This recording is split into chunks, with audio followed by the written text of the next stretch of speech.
The lock on the bathroom door was flimsy. It was a thin piece of brass that separated me from the monster in the hallway. My hands shook violently as I gripped the cold porcelain of the sink. I stared into the mirror. My reflection looked pale and terrified. 5 minutes ago, I was celebrating a newfound family connection with champagne. Now, I was calculating the drop from the second-story window of a $3 million glass house on Bainbridge Island.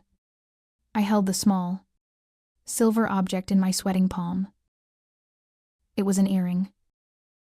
A single, pearl earring with a distinct scratch on the surface. It did not belong to a grandmother. It did not belong to an aunt. I knew exactly who owned this earring because I had seen it on the news 3 weeks ago. It belonged to a missing college student named Sarah Miller. However, the man downstairs was not a suspect. He was Caleb Thorne. He was charming. He was wealthy. And according to the leading DNA testing service in America, he was my biological first cousin. The floorboards creaked outside the door. He stopped. I held my breath until my lungs burned.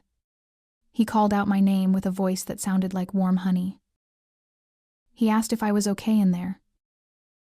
He mentioned that the soufflé was getting cold.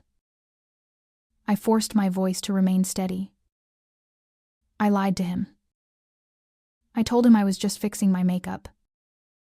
He lingered for a second that felt like an hour. Then, his footsteps retreated down the hall. I needed to get out. But to understand why I was trapped in this isolated mansion with a potential predator, you have to understand the loneliness that led me here. It started with an impulse buy on Black Friday. I was 30 years old. I was an only child. My parents had passed away in a car accident in Ohio when I was 12. I grew up in the foster system. I had no history. I had no roots. So when I saw the advertisement for Heritage Helix, promising to unlock the secrets of my DNA and connect me with long-lost relatives, I swiped my credit card without hesitation. I wanted a family. I wanted to know where my green eyes came from. I wanted to know if my musical talent was genetic. 6 weeks later, the notification pinged on my phone. I remember sitting in my cramped apartment in downtown Seattle. The rain was hammering against the window. I opened the app. The screen exploded with confetti graphics. It said I had a match. A close family match. The profile name was Caleb Thorne. The relationship probability was 99%. First cousin. I stared at the screen. My heart hammered against my ribs. I messaged him immediately. His reply came within 3 minutes. He was ecstatic. He told me he had been looking for family too. He told me his father was my mother's estranged brother. The timeline matched. The locations matched. It felt like a miracle. We met for coffee 2 days later at a Starbucks in Pike Place Market. I was nervous. I expected awkward silence. But Caleb was magnetic. He was tall, with the same sandy blonde hair as my father. He wore a tailored navy suit that screamed success. He told me he was an architect. He showed me photos of his projects. He listened to my stories about foster care with tears in his eyes. He bought me a blueberry scone. He laughed at my bad jokes. For the first time in 18 years, I felt like I belonged to someone. He invited me to dinner at his home on the island to celebrate. He said he wanted to cook for his little cousin. He said he had old photo albums to show me. I accepted. I ignored the tiny voice in the back of my head that warned me about going to a stranger's house. I was blinded by the desperate need for blood connection. That brings us to tonight. The house was a masterpiece of modern architecture. It sat on a cliff overlooking the Puget Sound. It was isolated. The nearest neighbor was 2 miles away through dense pine forest. Dinner was perfect. Caleb served roasted duck and poured expensive Pinot Noir. We talked for hours. He knew things about my family history that only a relative could know. He knew about my mother's obsession with painting. He knew about my father's old Ford Mustang. However, the cracks in his mask began to appear when he went to the wine cellar to get a second bottle. I was left alone in the living room. I wandered over to the bookshelf. It was filled with architectural journals and classic literature. I saw a framed photo of Caleb on a boat. He looked happy. I picked it up to admire it. Then I saw it. Behind the photo frame, tucked partially under a stack of magazines, was a small, velvet jewelry box. It looked out of place in this masculine, minimalist room. Curiosity got the best of me. I opened it. Inside was a collection of items that made my stomach turn to ice. There was a silver charm bracelet. There was a gold locket with a picture of a cat inside. There was a driver's license belonging to a woman named Jessica Wu from Portland. And there was the pearl earring. I recognized the earring instantly. The local news in Seattle had been covering the disappearance of Sarah Miller for a month. Her mother had gone on television pleading for her return. She had described the earrings Sarah was wearing. Vintage pearls. One had a scratch from when Sarah dropped it as a child. I held the earring up to the light. The scratch was there. My blood ran cold. This was not a collection of family heirlooms. This was a trophy case. Suddenly, I heard the heavy thud of the cellar door closing. Caleb was coming back. I panicked. I shoved the jewelry box back under the magazines. But my hands were shaking so badly that the pearl earring slipped from my fingers. It bounced on the hardwood floor and rolled under the heavy oak sofa. I dove to the floor to retrieve it. My fingers brushed against the cold pearl. Footsteps approached the living room archway. I scrambled up, clutching the earring in my fist, and forced a smile just as Caleb walked in. He was holding a bottle of Merlot. But his eyes were not looking at me. They were looking at the slightly crooked stack of magazines on the shelf. His smile didn't reach his eyes anymore. He asked me what I was looking at. His voice was flat. It lacked the warmth it had 10 minutes ago. I lied. I told him I was just admiring his book collection. I told him I needed to use the restroom. He stared at me for 5 long seconds. The silence was deafening. Then, he slowly gestured down the hall. That is how I ended up here. Trapped in his bathroom. Clutching evidence of a crime. I pulled my phone out of my pocket. I needed to call 911. I looked at the screen. No service. The signal bars were empty. I moved to the window. Still nothing. I remembered Caleb mentioning earlier that the thick concrete walls of the house sometimes blocked reception. He had offered me the Wi-Fi password. I opened my Wi-Fi settings. The network popped up. It was named Thorn Manor Guest. I tapped it. It asked for a password. I remembered he wrote it on a piece of paper on the fridge. I didn't have it. But then, a notification popped up from the Heritage Helix app.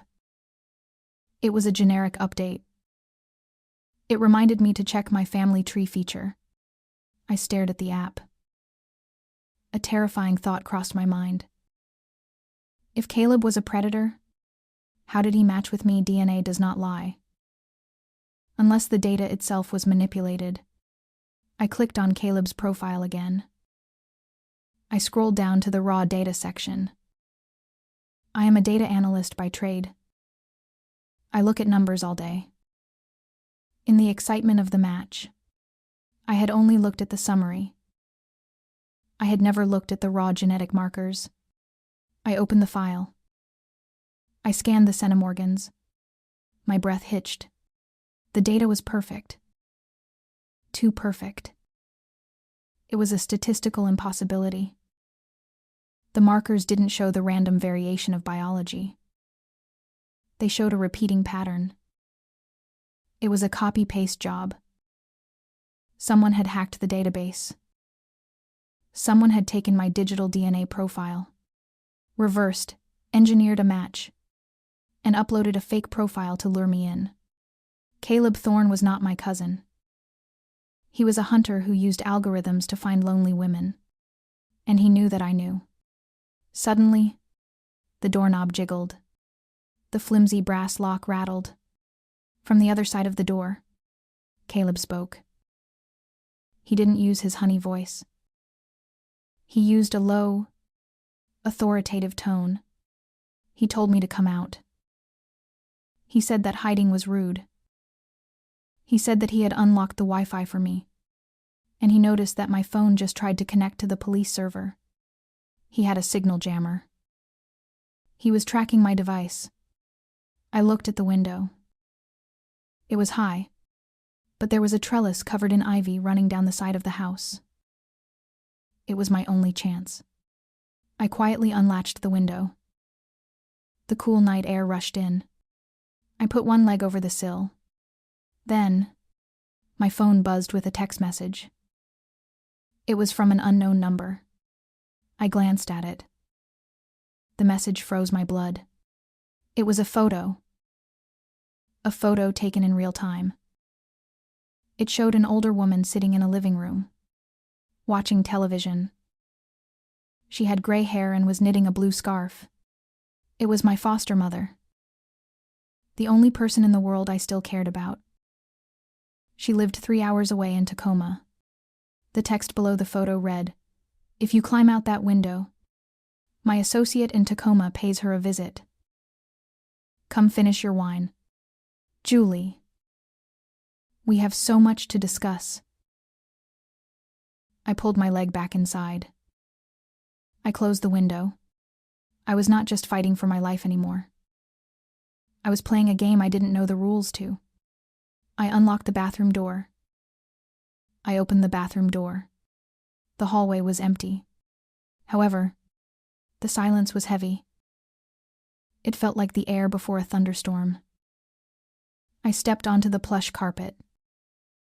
My legs felt like lead.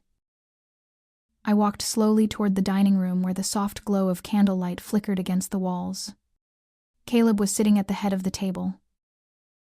He was perfectly calm. He swirled the red wine in his crystal glass. He did not look up when I entered. He simply pointed a manicured finger at the empty chair opposite him. He commanded me to sit down. I obeyed. I thought of Martha sitting in her armchair in Tacoma. I thought of the man lurking outside her window. I pulled out the heavy oak chair and sat. The soufflé on my plate had collapsed. It was a deflated, sad mess. It looked exactly how I felt inside.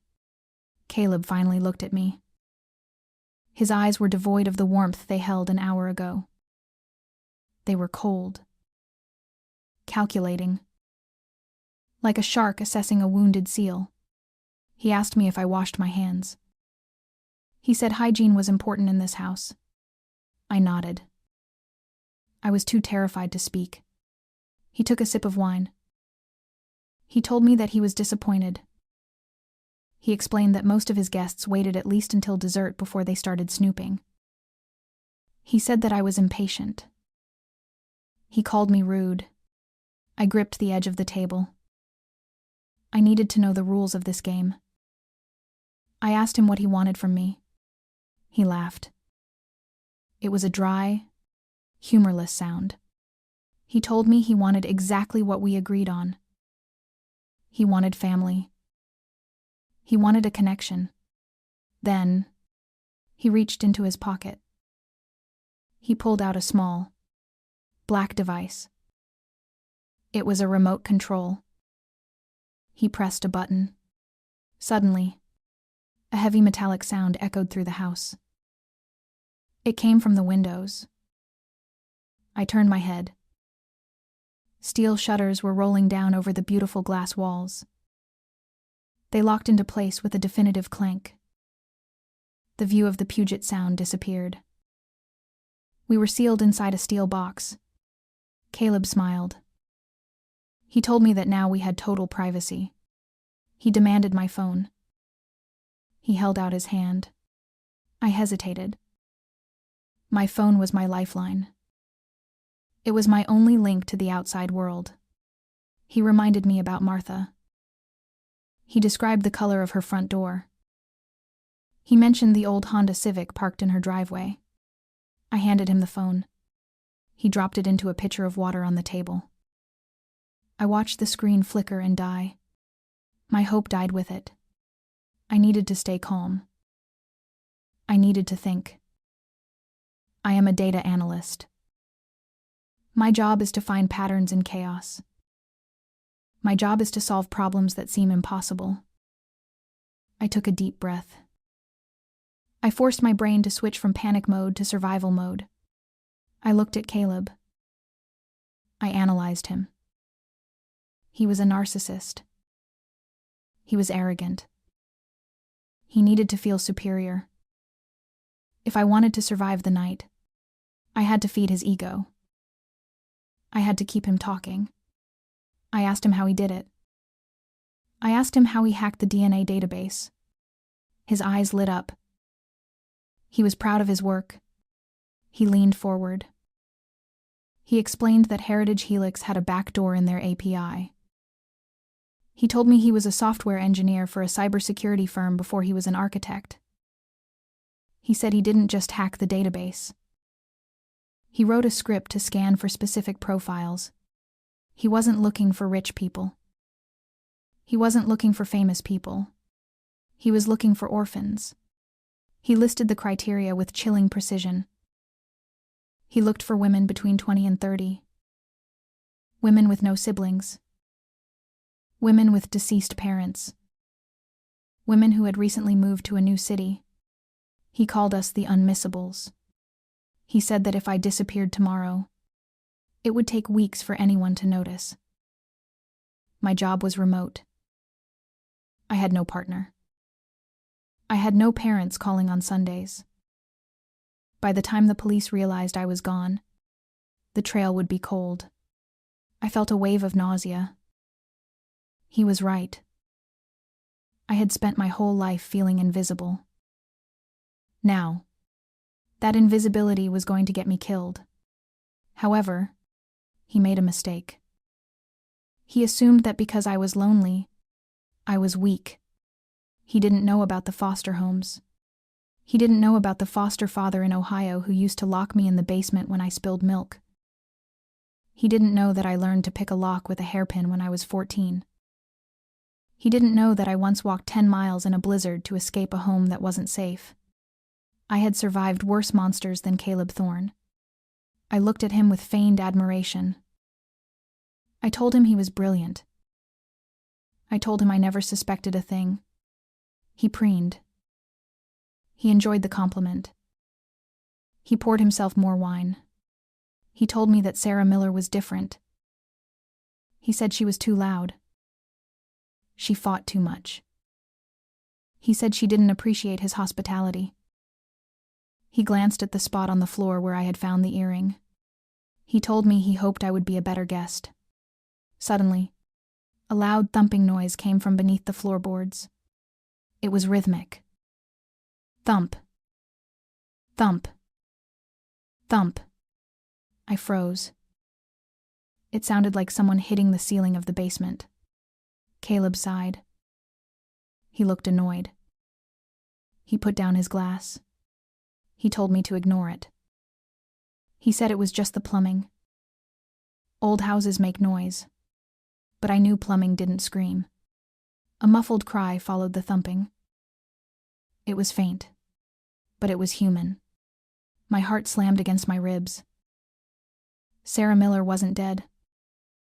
She was downstairs. She was alive. Caleb saw the realization in my eyes.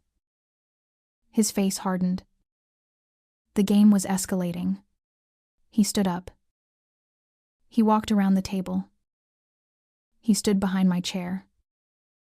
I could smell his expensive cologne mixed with the metallic scent of fear. He placed his hands on my shoulders. His grip was painful.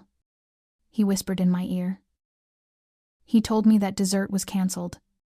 He pulled me up from the chair. He gripped my arm like a vice. He marched me out of the dining room. We walked past the living room. We walked past the kitchen. He led me to a heavy wooden door at the end of the hallway. It was the only door in the house that had a keypad lock. He punched in a code. 1, 9, 8, 4. The door clicked open. He shoved me inside. I stumbled and fell onto the floor. I quickly scrambled backward until my back hit the wall. I looked around. This was not a dungeon. It was a bedroom. It was decorated in pink. Frilly pink curtains. A pink bedspread. Dolls lined up on the shelf. It looked like a room for a 10-year-old girl. But there were no windows. The walls were padded. And in the corner, bolted to the floor, was a steel chair with leather straps. Caleb stood in the doorway. He adjusted his cufflinks. He told me this was my room now. He said he always wanted a little sister. He said we were going to be a happy family. Then, he pointed to the corner of the ceiling. A small red light blinked. It was a camera. He told me he would be watching. He said if I was good, I would get breakfast in the morning. If I was bad, I would join the plumbing problem in the basement. He stepped back. He closed the heavy door. I heard the electronic lock engage. Beep. Beep. Click. I was alone. I sat on the floor of the pink nightmare room. Panic threatened to overwhelm me. I wanted to scream. I wanted to curl up in a ball and cry. But then I remembered the code. 1, 9, 8, 4. He had typed it right in front of me. He was arrogant. He thought I was too scared to notice. Or maybe he thought it didn't matter because the keypad was on the outside. I stood up. I examined the door. It was solid oak. There was no handle on the inside. Just a smooth surface. I moved to the camera. It tracked my movement. The lens followed me as I walked across the room. He was watching right now. I needed to make him believe I was broken. I needed him to lower his guard. I walked to the bed. I sat down. I buried my face in my hands. I began to sob loudly. I made my shoulders shake. I cried out for help. I begged him to let me go. It was a performance. Through the cracks of my fingers, I scanned the room. I looked for anything sharp. Anything hard. My eyes landed on the dolls on the shelf. They were porcelain antique dolls. Creepy. Staring eyes. But one of them was broken.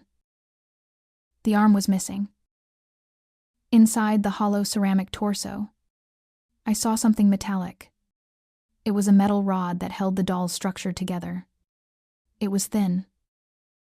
It was long. And the tip was jagged. It wasn't a key. But it was a weapon. I kept crying. I rocked back and forth on the bed. I waited for the red light on the camera to stop blinking. I knew he wouldn't watch me cry all night. He would get bored. Narcissists get bored easily when the victim is just passive. 10 minutes passed. The red light stayed solid. He was still watching. 20 minutes passed. Finally, the red light turned off. He had gone to deal with the plumbing. I moved instantly. I grabbed the broken doll. I smashed it against the padded wall to mute the sound. The ceramic shattered.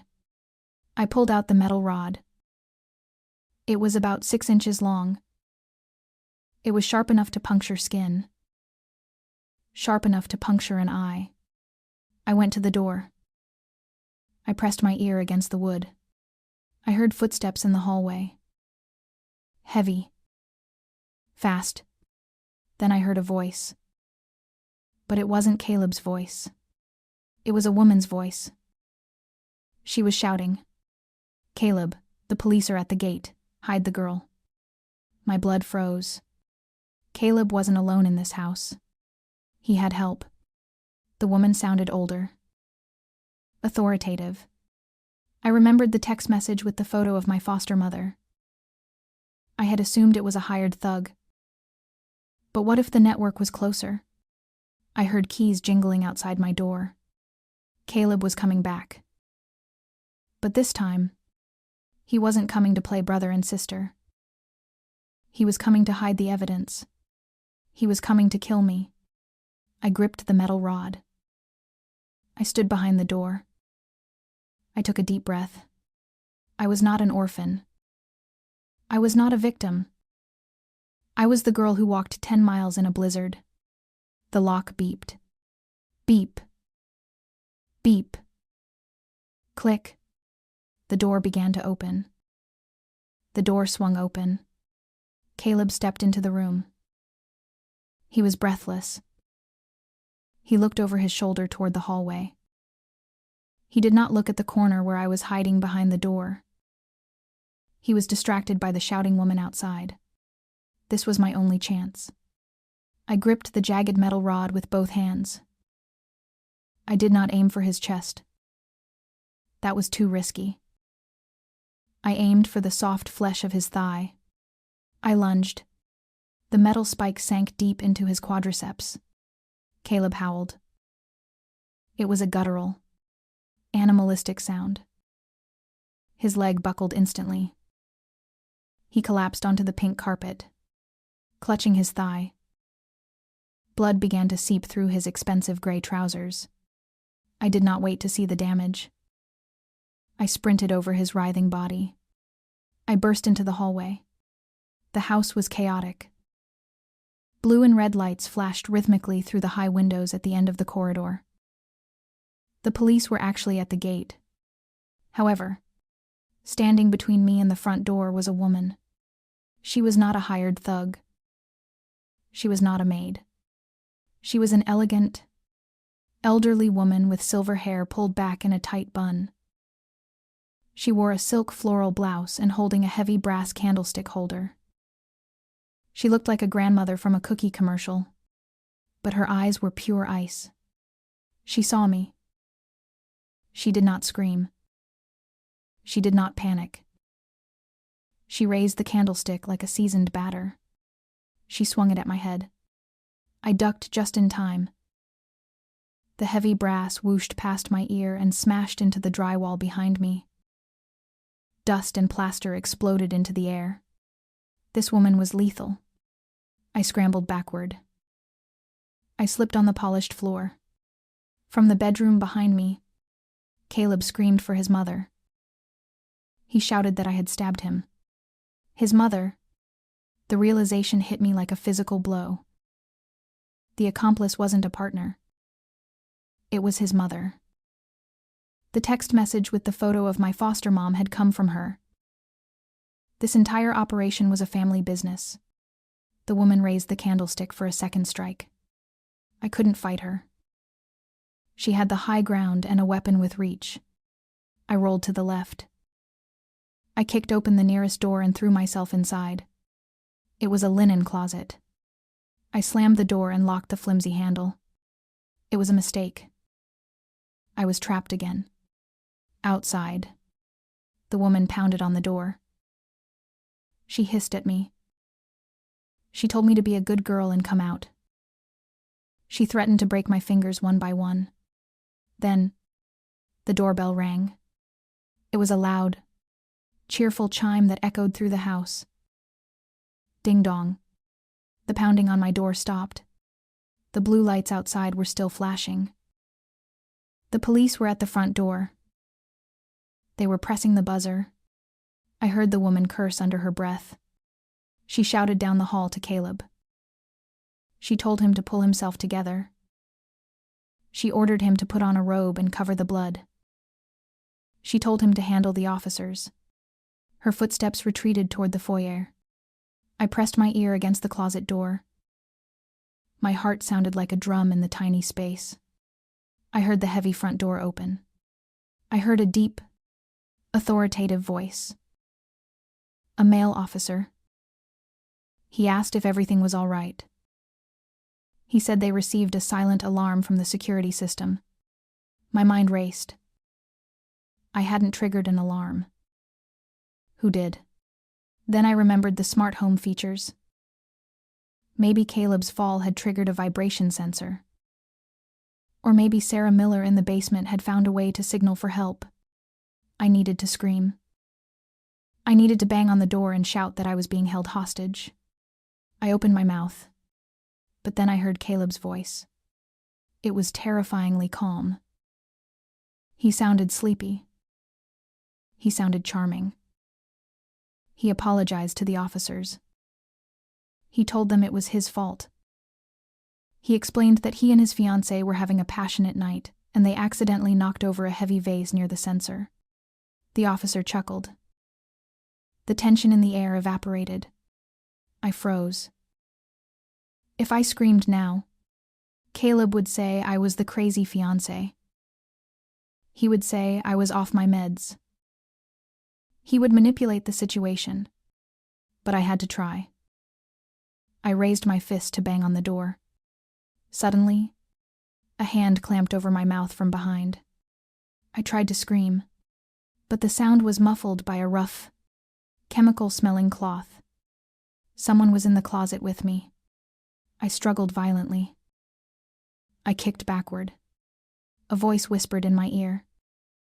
It was faint. Hoarse. Don't scream. Or we both die. The hand released me slowly. I spun around in the darkness. Huddled in the back of the closet, buried under a pile of towels, was a figure. It was too dark to see a face, but I saw the glint of eyes.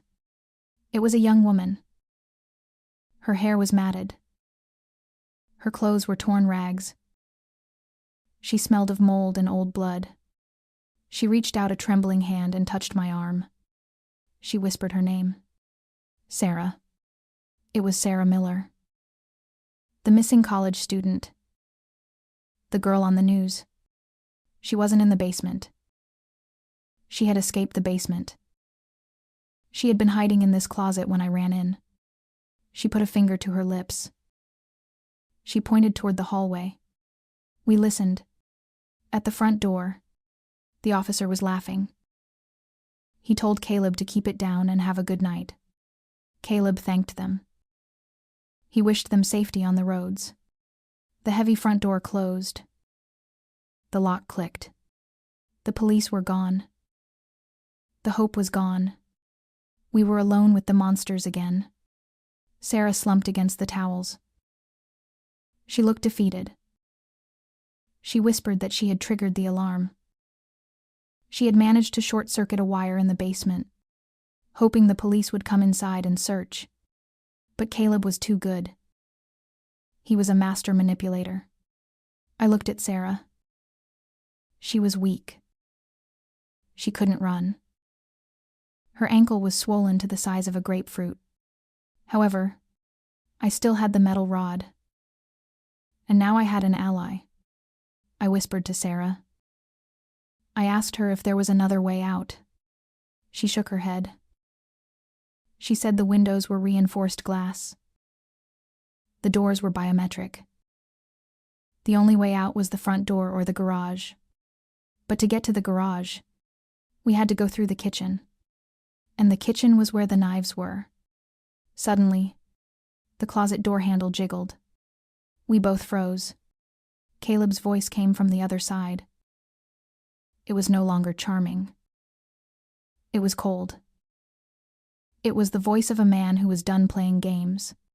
He spoke to his mother. He told her to get the gasoline from the shed. He said they needed to burn the house down. My blood ran cold. He was cutting his losses. He realized the situation was getting too messy. The alarm. The police visit. The stabbing.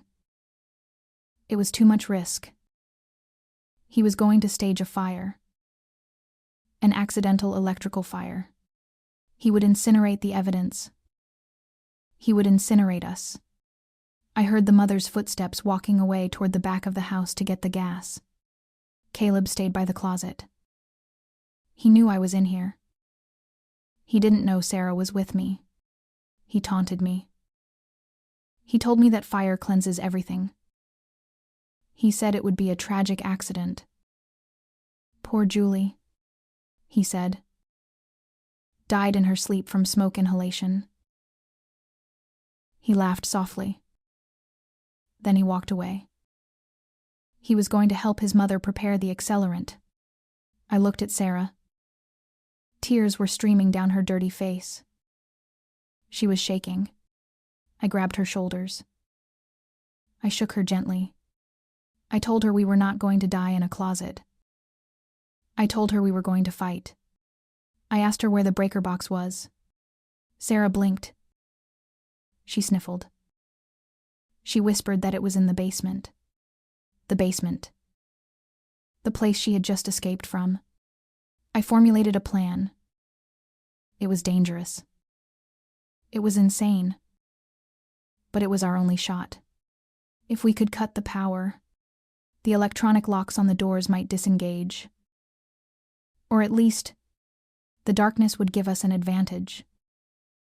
Caleb and his mother were old and injured. We were young and desperate. I told Sarah to stay here. She grabbed my wrist. She begged me not to leave her. I promised I would come back. I opened the closet door a crack. The hallway was empty. The smell of smoke was already starting to drift from the kitchen. They were starting the fire. I slipped out. I moved like a ghost. I avoided the creaky floorboards. I made my way to the door under the stairs. The basement door. It was unlocked. I opened it. A wave of cold, damp air hit me. It smelled of rot. I descended into the darkness. The stairs were wooden and steep. I used the light from my watch to see. At the bottom of the stairs, I saw the horror of Caleb's hobby. It was not just a dungeon. It was a mock-up of a studio apartment. There was a small bed, a toilet, a TV playing static. It was designed to keep someone alive for years. I ignored the terror rising in my throat. I scanned the walls for the gray metal panel of the breaker box. I found it in the corner, behind a stack of crates. I ran to it. I ripped the door open. My hand hovered over the main switch. Then, I heard a sound behind me. It was the click of a gun hammer being pulled back. I froze. A voice spoke from the shadows. It was the mother. Mrs. Thorne. She had not gone to the shed. She had anticipated my move. She knew I would try for the power. She was the one who designed the security system. After all, she stepped into the dim light. She was holding a silver revolver. Her hand was steady. She smiled. It was a sweet, grandmotherly smile. She told me that I was smart. Smarter than the others. She said that she always wanted a daughter who was intelligent. Sarah was disappointing. Sarah was just a pet. But I had potential. She made me an offer. She said I could turn around, walk back upstairs, and help them finish the cleanup. If I helped them kill Sarah and burn the evidence, she would let me live. She would let me join the family. She said they could use a data analyst to find better targets. The offer hung in the air. It was sick. It was twisted. But as I looked at the gun pointed at my chest, and then at the main power switch inches from my hand, I realized something. She was standing in a puddle of water. The basement floor was wet from the plumbing leak Caleb had mentioned earlier. A thin layer of water connected her expensive shoes to the exposed wires of the server rack next to her. She had the gun. But I had the lightning. I looked her in the eye. I told her that my family died in a car crash. I told her I didn't need a new mother. I slammed my hand down on the main breaker. But I didn't just flip the switch. I grabbed the exposed wire from the broken alarm panel next to it and jammed it into the breaker. Sparks exploded. A massive arc of blue electricity shot out. The basement plunged into darkness. Then, the scream began. The scream in the basement was short. It was cut off by the sickening sound of a body hitting the wet concrete. The blue arc of electricity vanished. The room plunged into total darkness. The smell of ozone mixed with the scent of singed hair and burning flesh. I did not check on Mrs. Thorne. I did not check for a pulse. I turned and ran. I scrambled up the wooden stairs on my hands and knees. My lungs burned. The adrenaline in my veins felt like liquid fire. I reached the top of the stairs and burst into the hallway. The smoke was thicker now. It was a gray, choking wall that filled the upper level of the house. The fire Caleb had started in the kitchen was spreading fast. The orange glow danced on the walls like a living nightmare. I needed to find Sarah. I sprinted back to the linen closet. I coughed violently as the smoke stung my eyes. I reached the door. I ripped it open. Sarah was still huddled in the corner. She was shaking. Her face was buried in the towels. She looked like a broken bird. I grabbed her arm. I pulled her up. I shouted that we had to go. I told her the mother was down. I told her the power was out. Sarah looked at me with wide, terrified eyes. She nodded. She leaned heavily on me. Her injured ankle dragged uselessly on the floor. We moved together through the smoke. We were a two-headed beast of desperation. We made our way toward the kitchen. The garage access was through there. It was our only way out. The front door was too exposed. The windows were sealed shut by the steel shutters. However, as we approached the kitchen archway, a shadow emerged from the orange haze. It was Caleb. He looked like a demon rising from hell. His gray suit was stained with blood from his thigh. His face was smeared with soot. He was limping heavily, dragging his injured leg, but in his hands, he held a double-barreled shotgun. He leveled the weapon at us. He smiled. His teeth looked white and feral in the firelight. He spoke with a terrifying calmness. He praised my ingenuity. He said that frying his mother was a bold move. He racked the slide of the shotgun. Click-clack. He told me the game was over. He said he was going to shoot me in the kneecaps first. He wanted me to crawl back into the fire. I froze. I held Sarah behind me. I was her shield. I felt her trembling hands gripping the back of my shirt. I looked around for a weapon. There was nothing. Just the burning island counter and the wall of flames behind him. Caleb stepped forward. He raised the gun to my eye level. He told me to say goodbye to my cousin. I braced myself for the bullet. I tightened my muscles. I prepared to lunge at him in a suicide charge. But then, Sarah moved. She didn't run away. She didn't scream. She let go of my shirt. She stepped out from behind me. She walked around me. She walked toward Caleb.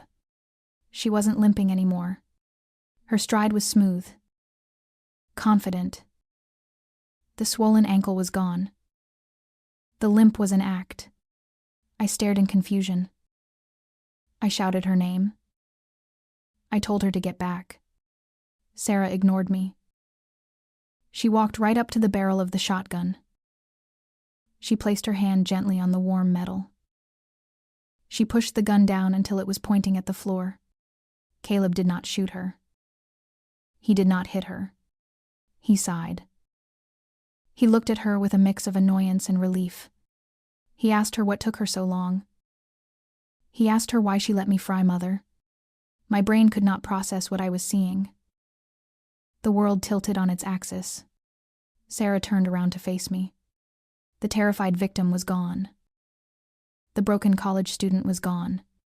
In her place stood a cold, calculating woman. Her posture was straight. Her eyes were sharp. She wiped the fake soot from her cheek with the back of her hand. She looked at me with pity. Not fear. Pity. She spoke. Her voice was not trembling. It was steady. It was the same authoritative tone Mrs. Thorne had used. She told me that I was disappointing. She said I was supposed to be smarter. She said I was supposed to realize that the earring under the sofa was too obvious. She reached into her ragged pocket.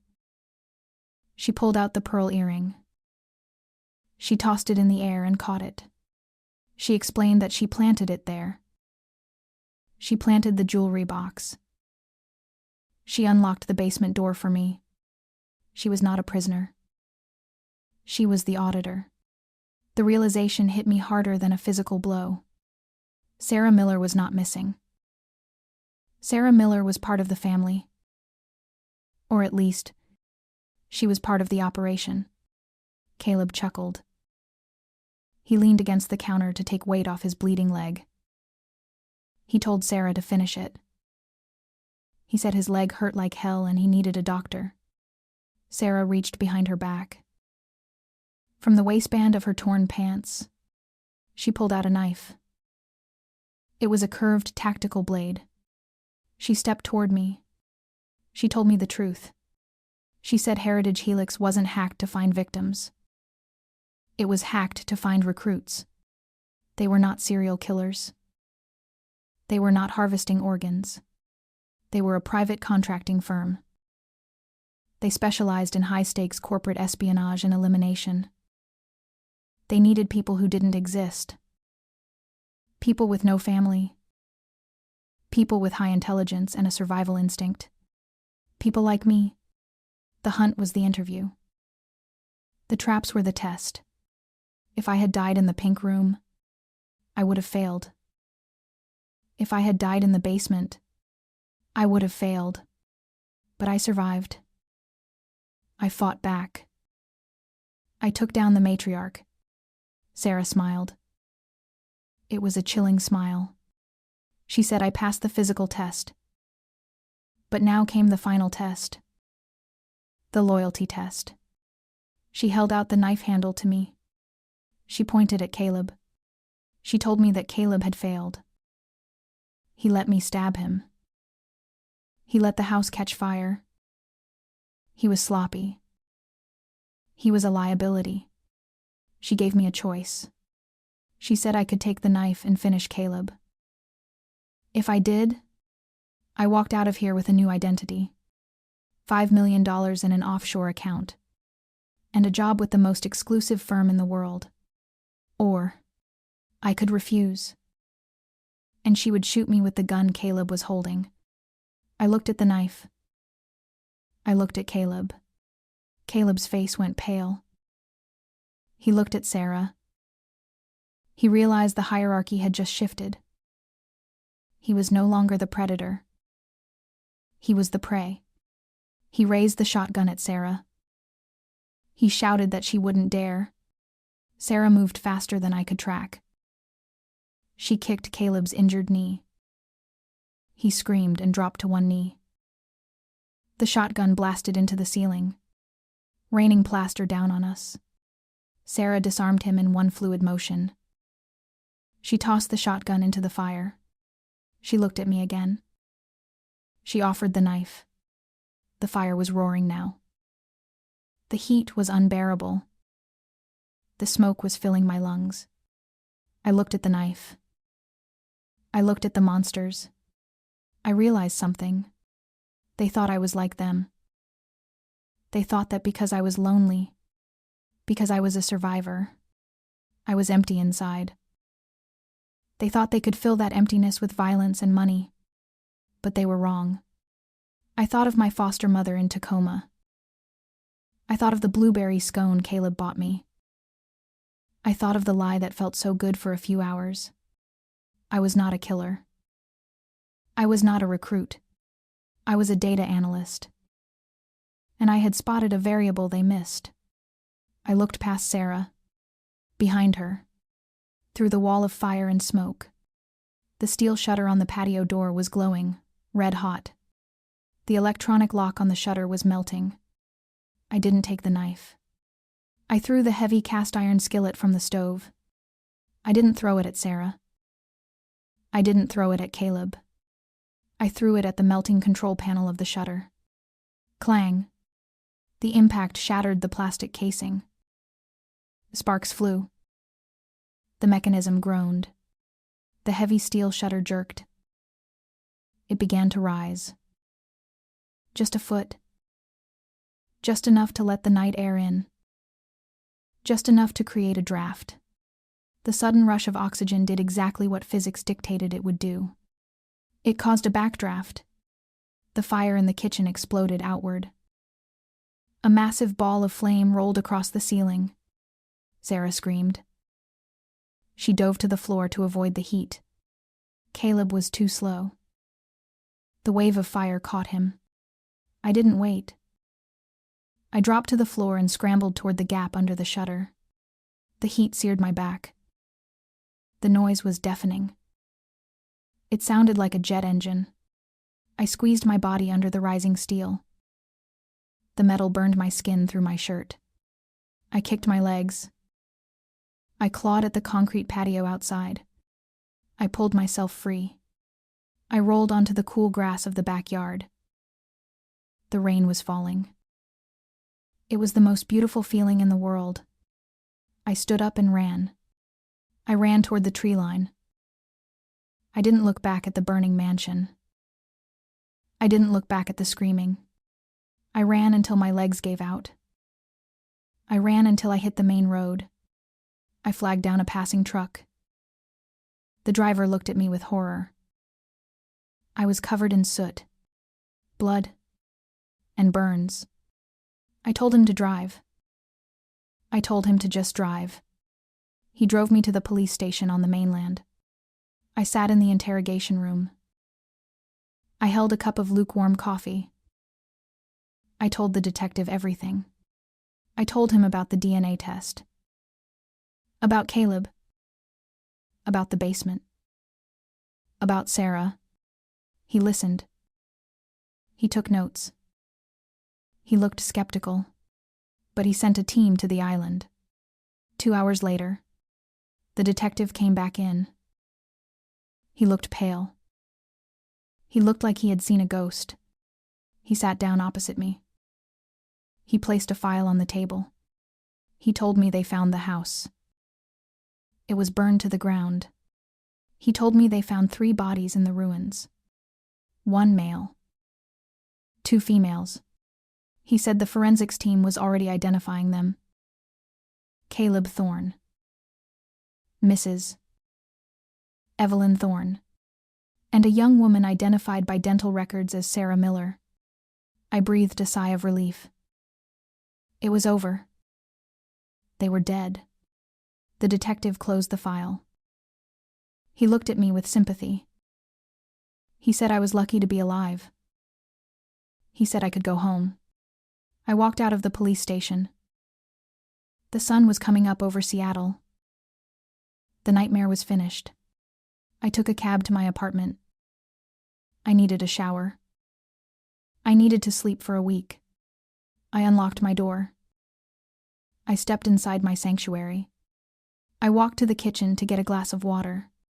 Then, I froze. Sitting on my kitchen counter was a small, velvet jewelry box. The same box from Caleb's bookshelf. My heart stopped. I walked over to it slowly. My hands shook as I reached out. I opened it. Inside, there was no charm bracelet. No driver's license. There was just a single piece of paper. A note. And a brand new DNA test kit. I picked up the note. It was handwritten in elegant cursive. It read, "Rule number 1 of the firm, always have an exit strategy." The body in the fire was a Jane Doe from the morgue. I told you, Julie. We need people like you. Consider this your orientation. We will be in touch. I dropped the note. I looked at the DNA kit. On the bottom of the box, stamped in red ink, was a name, Project Sisterhood, and below that, a familiar signature, Sarah. I ran to the window. I looked down at the busy street below. Standing on the corner, looking up at my apartment, was a woman in a trench coat. She had short blonde hair. She was holding a Starbucks cup. She looked up. She saw me. She raised the cup in a silent toast. Then she turned and disappeared into the crowd. I was not an orphan anymore. I had a family, and there was no way to divorce them. The kitchen exploded. The force of the backdraft was not just heat. It was a physical hammer. It threw me backward across the polished floor. My head slammed against the stone tiles. The world spun in a dizzying blur of orange and black. For a moment, I lay there. My ears rang with a high-pitched whine. The air was sucked out of the room, replaced by searing smoke. I looked up through the haze. The kitchen island was an inferno. The fire had consumed everything. Caleb was gone. Sarah was gone. They were swallowed by the wall of flames that roared like a jet engine. I coughed. The smoke tasted like burning plastic and death. I had to move. If I stayed here, I would die. Not from the fire, but from the toxic fumes filling my lungs. I crawled toward the patio door. The steel shutter I had damaged was stuck open just 12 inches from the ground. It was a small gap. A jagged mouth leading to freedom. I dragged my body forward. My arms felt heavy. My legs were bruised and bleeding. I reached the gap. The heat from the metal seared my back as I squeezed under it. I pushed with my feet. I clawed at the wet concrete of the patio outside. 1 inch. 2 inches. My shirt caught on a jagged piece of metal. I was stuck. Behind me, the roof of the kitchen groaned. The wooden beams were giving way. I screamed in frustration. I yanked my body forward with every ounce of strength I had left. The fabric of my shirt tore. My skin scraped against the concrete. But I was free. I rolled out onto the wet grass. The rain hit my face. It was cold. It was merciless. It was the most beautiful thing I had ever felt. I didn't stop. I couldn't stop. I scrambled to my feet and ran. I ran blindly into the dark forest that surrounded the estate. Branches whipped my face. Thorns tore at my clothes. I heard a massive crash behind me. I turned around for a split second. The roof of Thorn Manor had collapsed. A pillar of sparks shot up into the night sky. The glass house on the cliff was now a funeral pyre. I kept running until my legs gave out. I collapsed on the side of the main road, 2 miles away. I lay in the mud, gasping for air. 10 minutes later, a pair of headlights cut through the darkness. A delivery truck. I waved my arms frantically. The truck screeched to a halt. The driver jumped out. He looked at me with horror. I must have looked like a monster. Covered in soot. Bleeding. Wild-eyed. I couldn't speak. I just pointed back toward the glow in the sky. The next 6 hours were a blur of fluorescent lights and sterile smells. I was in an interrogation room at the Bainbridge Island police station. A blanket was wrapped around my shoulders. A paramedic had bandaged the burns on my arms. Detective Miller sat across from me. He was a tired man with coffee stains on his tie. He held a tape recorder. I told him everything. I told him about the DNA test. I told him about the fake cousin. I told him about the pink room in the basement. I told him about Mrs. Thorne and the electricity. Detective Miller listened. He didn't interrupt. He wrote notes in a small yellow pad. His face remained neutral, but I saw the skepticism in his eyes. It sounded insane. It sounded like a movie plot. A wealthy architect. A dungeon. A secret contracting firm. I started to doubt myself. Was I crazy? Did I imagine the auditor's speech? Then, the door opened. A uniformed officer walked in. He whispered something in the detective's ear. He placed a plastic bag on the table. Inside the bag was a chard. A melted piece of metal. It looked like the barrel of a shotgun. The detective looked at me. His expression changed. The skepticism was gone. It was replaced by shock. He told me they had searched the ruins. The fire marshals had cooled the site down enough to send in the cadaver dogs. They found 3 bodies. 3. He listed them. 1 adult male, likely Caleb Thorne. 1 elderly female, likely Evelyn Thorne. And 1 young female. My heart skipped a beat. I asked him if they were sure. He nodded grimly.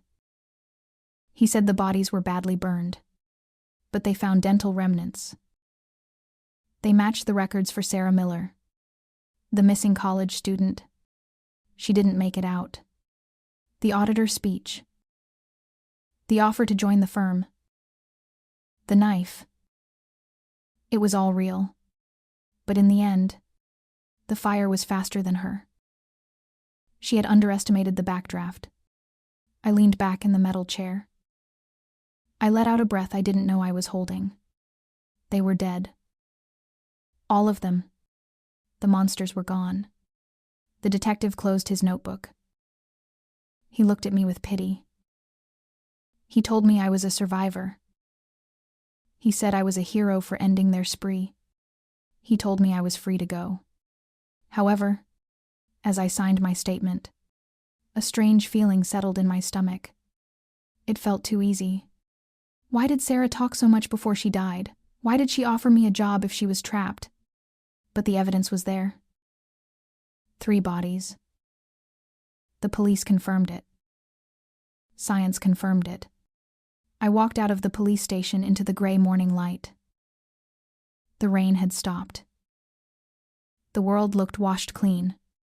I took a taxi to the ferry terminal. I watched the island disappear into the fog as the boat crossed the water back to Seattle. I wanted to believe it was over. I wanted to believe I could go back to my boring data analyst life. But deep down, a part of my brain, the part that looks for patterns, was still screaming. 3 bodies. But were they the right bodies? I stood in my living room.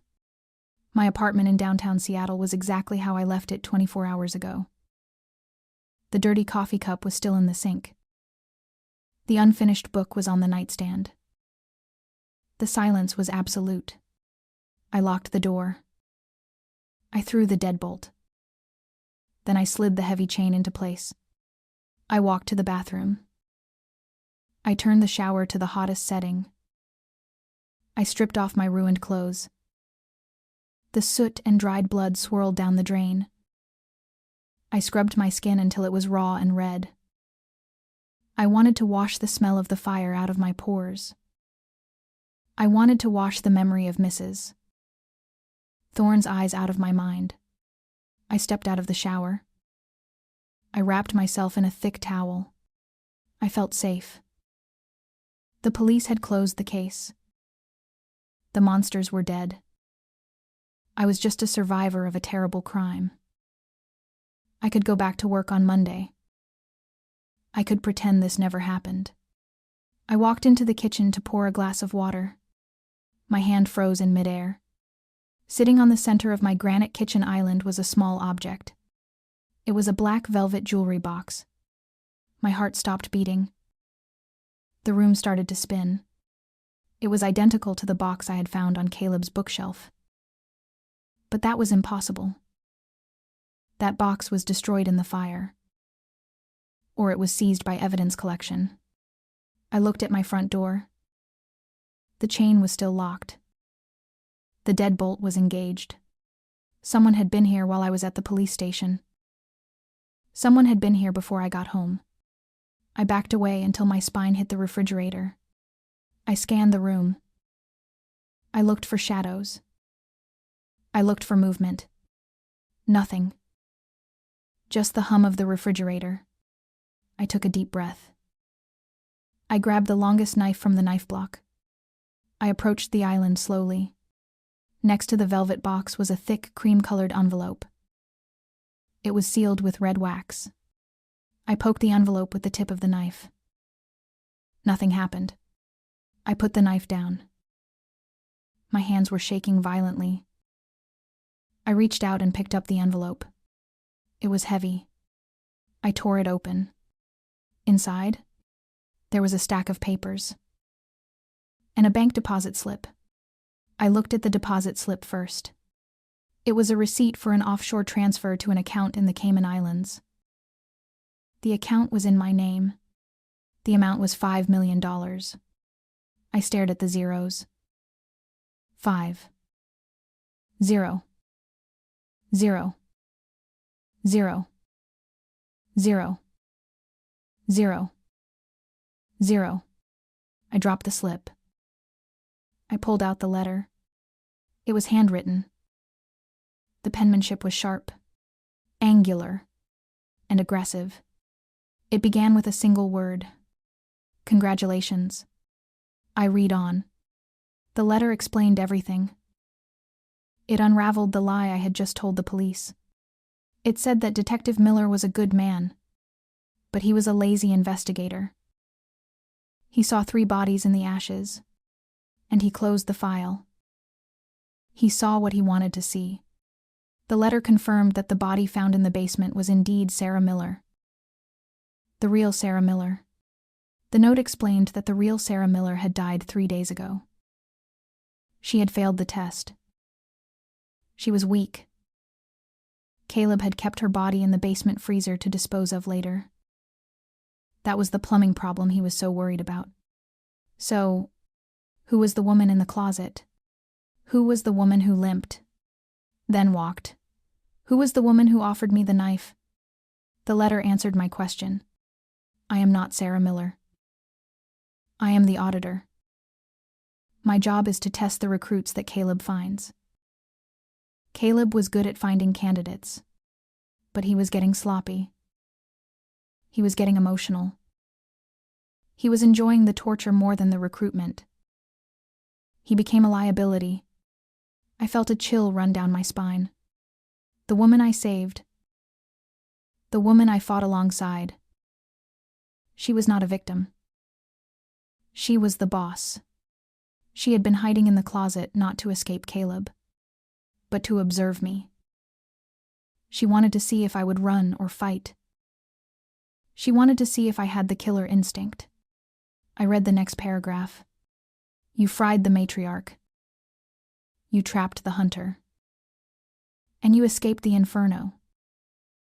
You scored a perfect 100. The $5 million is your signing bonus. It is also your silence fee. You can go to the police with this letter. You can tell them the third body is Sarah Miller, and the woman who escaped is still out there. But ask yourself, Julie, who will they believe? The girl who just inherited $5 million from a dead relative, or the official dental records we already swapped in the database? She had swapped the records. Of course she did. She was a ghost. The letter ended with a terrifying promise. We are not a cult. We are a solution. The world is full of problems that the law cannot fix. We fix them. You are one of us now. Use the money. Buy a better lock. We will be in touch. Signed, Sister. I looked at the velvet box. I opened it slowly. Inside, resting on the black cushion, was the single pearl earring. But next to it was something else. It was a small, silver lapel pin. It was shaped like a double helix of DNA. But the helix was broken in the middle, forming the shape of a lightning bolt. It was a badge. I snapped the box shut. I walked to the window of my apartment. I looked down at the busy street of Seattle below. It was raining again. Umbrellas moved like black mushrooms on the sidewalk. I scanned the crowd. I didn't know who I was looking for. A blonde woman, a brunette, an old lady. The auditor could be anyone. Then, I saw her. Standing on the corner, across the street. She was wearing a beige trench coat. She was holding a black umbrella. She wasn't blonde anymore. She had short, jet black hair. But I recognized the posture. I recognized the predatory stillness. She tilted her umbrella back. She looked up at my window. Even from 4 stories up, I could feel the weight of her gaze. She raised her hand. She tapped her wrist, as if checking a watch. Time is ticking. Then, she turned and vanished into the sea of people. I stepped back from the window. I looked at my reflection in the glass. I looked different. The fear was gone. The loneliness was gone. I thought about my life before this weekend.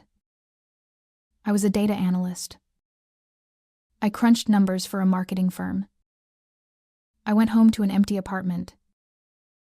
I waited for a family that didn't exist.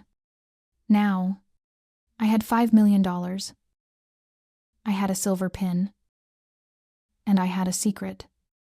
I picked up the bank deposit slip again. I thought about the justice system. I thought about how Caleb had hunted women for years without getting caught. I thought about how the police were happy to just close the file. The auditor was right. The law has limits. I walked to the kitchen island. I picked up the knife I had put down earlier. I tested the edge with my thumb. It was sharp. I put the knife back in the block. I picked up the phone. I dialed the number for my boss at the marketing firm. He answered on the second ring. He sounded annoyed. He asked why I was calling on a Sunday. I spoke clearly. My voice didn't shake. I told him I quit. He asked me why. He asked if I had found a better offer. I looked at the velvet box. I looked at the broken helix pin. I told him yes. I told him I found a position with a family business. I hung up the phone. I walked over to the velvet box. I took out the silver pin. I pinned it to the collar of my bathrobe. I looked in the mirror one last time. Julie the orphan was dead. She died in the fire on Bainbridge Island. The woman in the mirror was someone else. I smiled. It was time to get to work. So, what is the lesson here? We spend our whole lives searching for where we come from. We pay for DNA tests. We dig through old photos. We desperately want to believe that blood makes us family. But Julie learned the hard way that blood is just biology. Sometimes, the people who share your DNA are the ones holding the knife. And sometimes, the only family you can trust is the one you survive with. Julie went looking for her past, but she accidentally walked into her future. She wanted to be a cousin. She ended up becoming a predator. Now, I have a question for you. If you received that letter, if you found $5 million and a silver pin on your counter, would you call the police? Or would you put on the pin? Tell me your choice in the comments below. And don't forget to double-check your door locks tonight. You never know who is auditing you.